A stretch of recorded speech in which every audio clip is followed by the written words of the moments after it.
जिस दिन राम जी जन्म लिए उस दिन को, वो दिन कितना बड़ा था, 1 महीने का 1 दिन था। मतलब उस दिन 1 महीने तक सूर्य अस्त नहीं हुए। कभी एक आधी बार आप लोगों ने सोचकर देखा है, आप लोगों ने तर्क करके देखा है, क्या ये बंदा मंच पर बैठा है, ये बंदा सत्य बोल रहा है या झूठ बोल रहा है? क्या आप लोगों ने कभी ये अपने दिमाग से सोचने की कोशिश की है, ये सामने वाला बंदा जो बोल रहा है वो सत्य बोल रहा है या गलत बोल रहा है? क्यों ना हम इससे इसी के क्वेश्चन का जवाब पूछा जाए, जो ये शब्द बोल रहा है इसी के शब्द का जवाब पूछा जाए। नमस्कार साथियों, जय भीम। साथियों, आप लोगों ने बहुत सारे बाबा, बहुत सारे ज्ञानी पंडित, बहुत सारे तथाकथित बुद्धिजीवी ज्ञानवर्धक कैप्सूल देखे होंगे, लेकिन आप लोग इन बाबाओं को भी जानते होंगे जो कि मंच पर बैठकर ऐसे ऐसे प्रवचन देते हैं कि 1 महीने का 1 दिन बता देते हैं। 1 महीने का 1 दिन। अरे भाई, जब आप लोग इतनी बड़ी मंच पर बैठते हो तो इतनी सारी पब्लिक जो बैठी होती है, इतनी सारी पब्लिक को आप लोग क्यों चूतिया बनाते हो? इतनी सारी पब्लिक को चूतिया बनाने में कोई कसर नहीं छोड़ते, और वो सारी पब्लिक चूतिया बनती जाती है, चूतिया बनती जाती है, चूतिया बनती जाती है।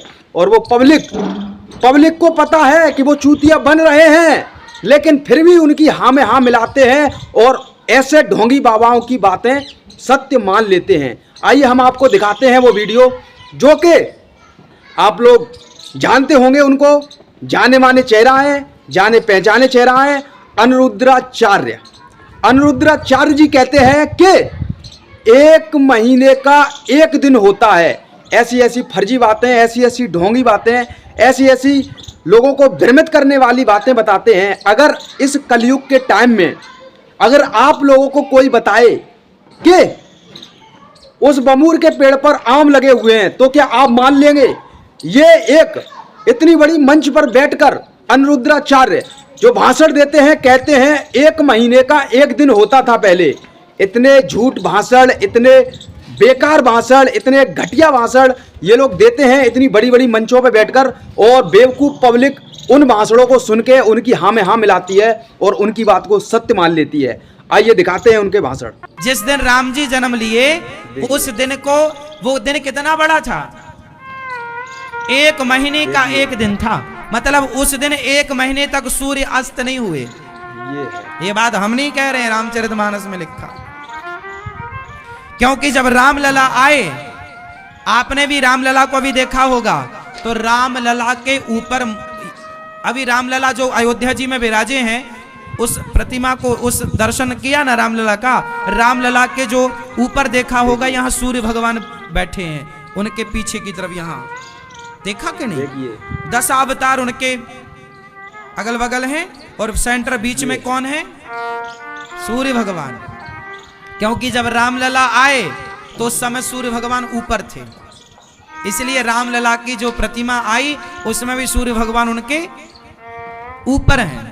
देखा कि नहीं ध्यान से आप लोगों ने? तो साथियों, आप लोगों ने देखा किस तरीके से ये लोग बड़ी बड़ी मंचों पे बैठकर पब्लिक को बेवकूफ़ बनाते हैं। पब्लिक को बेवकूफ़ बनाने में कोई कसर नहीं छोड़ते। ये है इनसे मैं क्या कहूँ, अनिरुद्धाचार्य, जो कि इतनी बड़ी मंच पर बैठकर कह रहे हैं कि 1 महीने का 1 दिन हुआ था। सूर्य को भगवान बता दिया। पूरी दुनिया जानती है सूर्य एक ग्रह है, लेकिन सूर्य को भगवान बता दिया। इन्होंने ये भी कह दिया कि राम के मस्तिष्क पर पीछे यहाँ पर इस वाले हिस्से पे सूर्य विराजमान हो गए थे। वाह वाह, सूर्य भगवान भी बता दिया उन्हें, जो कि पूरी दुनिया जानती है कि सूर्य एक ग्रह है, लेकिन ये लोग किसी को भी भगवान बना देते हैं। वो तो ये बढ़िया है कि डॉक्टर भीमराव अंबेडकर जी ने एक दलित के घर में जन्म लिया था। अगर डॉक्टर भीमराव अंबेडकर जी ने किसी पंडित के, किसी ठाकुर के, किसी बनिया घर में अगर जन्म लिया होता, तो ये लोग डॉक्टर भीमराव अंबेडकर जी को भी राम का अवतार बता देते। क्योंकि महात्मा गौतम बुद्ध जी को तो अवतार बताते ही हैं ये लोग। कहीं कहते हैं 11वें अवतार है, ये वो फलाना ठिकाना। ये लोग क्या चाहते हैं यार? अब इन लोगों ने कह दिया रामचरितमानस में ये लिखा हुआ है। अरे भाई, रामचरितमानस में चलो लिख दिया, जिन लोगों ने लिखा उन लोगों ने लिख दिया, तुम लोगों ने सही मान लिया। अभी हम कह दें कि हम ये लिख रहे हैं कि ब्राह्मणों ने और ठाकुरों ने दलितों के साथ जन्मों जन्मों तक अत्याचार किया, और ये डॉक्टर भीमराव अंबेडकर जी ने लिख भी दिया, बाबा साहब ने लिख दिया संविधान, बाबा साहब ने संविधान लिख दिया और बाबा साहब ने संविधान बनाने के बाद ये भी कह दिया कि इस संविधान को अगर चलाने वाले सही होंगे तो ये संविधान सही होगा, लेकिन इस संविधान को चलाने वाले अगर गलत होंगे तो संविधान को ये लोग गलत बताएंगे। बाबा साहब ने स्पष्ट तरीके से कहा था कि इस पृथ्वी पर जो अच्छा कार्य करता है, अच्छे कर्म करता है, और ये मनुष्य किसी को भी भगवान बना सकते हैं। मनुष्य के लिए यानी कि आम जनता के लिए, पब्लिक के लिए कोई भी व्यक्ति अगर कुछ भी अच्छा कार्य करे तो वो उस पब्लिक की नज़र में भगवान कहलाया जाता है। डॉक्टर भीमराव अंबेडकर जी ने संविधान बनाकर आम पब्लिक को, दलितों को, शूद्रों को जो अधिकार दिए, महिलाओं को जो अधिकार दिए, शूद्रों की नज़र में, दलितों की नज़र में डॉक्टर भीमराव अंबेडकर जी एक भगवान स्वरूप हो गए, भगवान से भी बढ़कर हो गए, ये समझ लीजिए आप। लेकिन हम लोग ये नहीं कहते हैं कि ये उनके अवतार हो गए, ये उनके अवतार हो गए। इस पृथ्वी पर ईश्वर ने मनुष्य को भेजा, मनुष्य ने भगवान को बनाया। भगवान को किसने बनाया भाई? मनुष्य ने। अपने भेजे में ये बात उतार लेना, भगवानों ने यहाँ पर अवतार नहीं लिए, सब लोगों ने जन्म लिया। मनुष्य ने भी जन्म लिया। मनुष्य ने जब जन्म लिया, जन्म मिलने के बाद मनुष्य ने ही जिन जिन लोगों ने एक दूसरे की सहायता की, सहायता करने में कोई कसर नहीं छोड़ी, वो लोग उनकी नज़र में भगवान बनते चले गए। समझ में आई? लेकिन आज के ज़माने में आप लोग बड़ी बड़ी मंचों पर बैठ जाते हैं, भाषण देते हैं उल्टे सीधे। ये फर्जी बातें हैं, ये आप लोग क्यों फैलाते हो? इन बातों से कुछ उखड़ने वाला तो है नहीं, इन बातों से कुछ उद्धार तो होने वाला है नहीं। ये लोग आम पब्लिक को बेवकूफ़ बनाते रहते हैं इतनी बड़ी बड़ी मंचों पर बैठकर। इससे क्या हो जाएगा? क्या इससे देश तरक्की कर जाएगा? क्या इससे लोगों को नौकरी मिल जाएगी? आप लोग राम जी का पाठ पढ़ा रहे हैं, रामचरितमानस पढ़ा रहे हैं, क्या इसको पढ़ाने से क्या लोगों को खाना मिल जाएगा? लोगों का शरीर तंदुरुस्त हो जाएगा? क्या इन सारी बातों से, फालतू की बातों से, इन बेवकूफ़ पने वाली बातों से क्या लोगों को रोजगार मिल जाएगा? क्या लोगों को नौकरियां मिल जाएंगी? नहीं, ना तो लोगों को रोजगार मिलने का है, ना लोगों को नौकरियां मिलने की हैं। लेकिन आप लोग इस तरीके से भ्रमित तरीके से बातें फैलाते हैं और आम लोगों को चूतिया बनाते हैं। तो ये लोग भाई बंद कर दीजिए आप लोग। और सबसे बड़ी बेवकूफ़ है ये समाज जो इनके प्रवचन सुनने जाती है, इन ढोंगी पाखंडी लोगों के, इन ढोंगी पाखंडी बाबाओं के। इनके घर में जो लोग प्रवचन सुनने जाते हैं, इनके घर में खुद आपस में लड़ाइयाँ होती रहती हैं, कबड्डी खेलती रहती हैं। ओरिजिनल बात बता रहा हूँ। और ये लोग वहाँ जाते हैं बड़े बड़े मंचों के सामने प्रवचन सुनने, भाषण सुनने।